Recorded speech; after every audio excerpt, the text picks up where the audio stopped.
paper 4, which is a very wonderful paper, and it has 2 sections, 120 marks. They are asking about the case studies and 130 marks, and vice versa. Sometimes it changes it also about the conceptual clarities. So there are certain terminologies about the integrity, honesty. There is a very hairline difference between both these definitions. So have you prepared certain notes specifically, or you relied on something external material, or how you managed to do the terminology wala part? Because ultimately what they were asking are very general questions. If you see, the questions are very simpler, but what awards you good marks is the way of writing the answer with wonderful words. I must say the key terminologies. That is, I think, the requirement of the UPSC. So what was your apparatus in dealing with this ethics part? So as I did with other subjects, I read about how people go about it. So people suggested this book Lexicon, which I did not find because it felt too mechanical.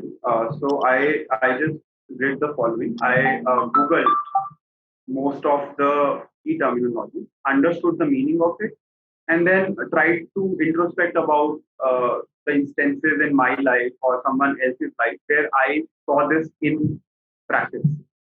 So whenever a question would come related to that, so I will generally start by defining that and explaining various aspects of it. And I also used a lot of quotes in ethics paper because it felt like an essay paper to me at some point in time. So I would generally use a lot of quotes in case studies for concluding my answers or beginning my answer. Then another important aspect of one tactical thing that I did, which can be followed by aspirants, is that before I would start an exam, I would just write A to Z, and I would write the qualities. Suppose for A, attitude, for L, leadership. So while I'm writing case studies, it's difficult to just come up with those words in the moment. But if you have that list written somewhere, you can just pick and choose the qualities that you want to write in your answer. So that's one tactical thing I did, and I think it might have helped you.